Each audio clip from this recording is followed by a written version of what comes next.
मसे आसाना थनबा हाइगे तारे याम होपफुल आसाबु यकाय हनबा अदुगुम्बा हिदाक मखल अमनि मसी चाजबा मतमदा अइंगोंदा यामना नुंगाइबा हक्सांगदा कनखलकपा की फिभम मसे लाक्से हिदाक सि चाबदा अखोना अफबा आसा अमगा लोइना चाजबा मतमदा कानबा कयामरम फंगे हाइबसे अइंगना एक्सपीरियंस ओइजरे अइगी खोंग हामबदा चांग नाइदबा खोंग लिकपन सिंबदु फखिदना चांग नाइना हामबा अमदी पुंगनिंग वाखलदा नुंगनांगबना सिंबा लेरंबा कयादु मांगखिबा अइगी मिंग लोइतोंबम दोरेंद्र कौजे अहाक आर्टिस्ट अमने मपुमदा एक्टर अमा ओइना डायरेक्टर अमा ओइना प्लेराइट अमा ओइना ड्रामा थिएटर चुमांग लेला अमसुंग फिल्मदा सरुक याजरी अइगी इशागी सही 63 सूरे अहाकना फाइटो साइंस हाइरिबा कंपनी असी मरु ओइना प्लांट सेल दा युमफम ओइरगा मियोइबगी हक्सांगदा लैरिबा मखल मखल गी सेल चनी कुन लैरिबा सिबु फगत हन्नबा रिन्यू तौनबगी दमकता क्राइस्टेल सेल हाइदना हिदाक मखल लमा सेट ओइना पाउडर फॉर्म दा शेमदुना मधु लेखादा थमदुना अयुक अंगनबदा पुंखाय अमु ध्यान तौदुना योगा सोन तौदुना फमलगा लोइसलकपा मतमदा पुंखाय अमगी मतुंगदा इसिंगी लुंबु लुंबु साबा थकपीदुना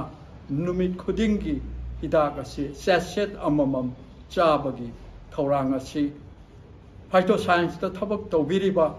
अइगे आर्टिस्टु ओइबिरिबा अनीना अइंगोंदा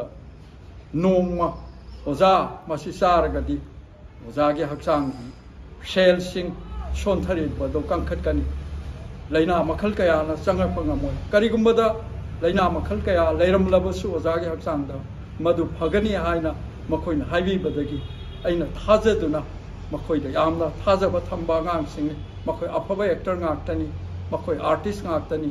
ओइदबा कया गांगजबा नत्ते अनु मखोइबु अइना थाजदुना अइना हिदागसी क्राइस्टेल सेल हाइरिबा हिदागसी साजै मसी मलेशिया दा मरुइना मार्केटिंग तौबा अदुगा साबना स्विट्जरलैंड अमसुंग यूएसए गी साइंटिस्ट अनीना तानरगा साखिबनी आइना मबानीना थंबी अयागना मबानीदगी हिदागसी लौरगा क्राइस्टेल सेल हाइबसी लौरगा मसीनाइना पाइजरिबसिनी मसीदा सेट 13 यावी सेट अनीने आइना लौरिबसी 19 थामुक आइना मसी चाजे अयु nganta जो होगले अदुगा आइना आसोन जोगा आसोन फमजरगा मसी चाजरगा अइगे हक्सांगी सरुकसिंग आइना खरा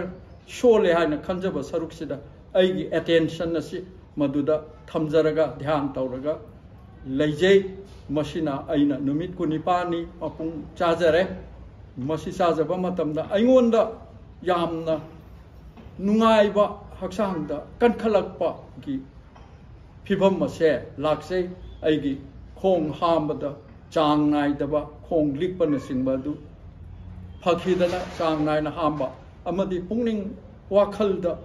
नुंगनांगबना सिंबा लेरंबा कयादु मांगखिबा अइगी कलागी लमदा अइ आर्टिस्ट अमा ओइना अइना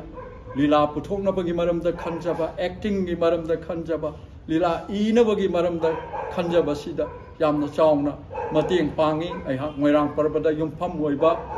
लीला सिंह पुथोकसरी अइंगोंदा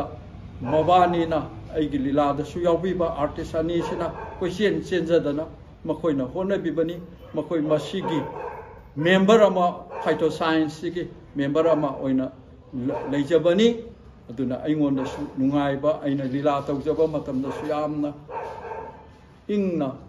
शांति ओइना यामना फ्री फ्लो ओइना अपनबा लैतना तौजबा मरु ओइना पुंगनिंग वाखंद यामना कानबा पी आइदि मसे अइखोइना करियमो हाइगनी मसे आसाना थनबा हाइगे तारे यामना होपफुल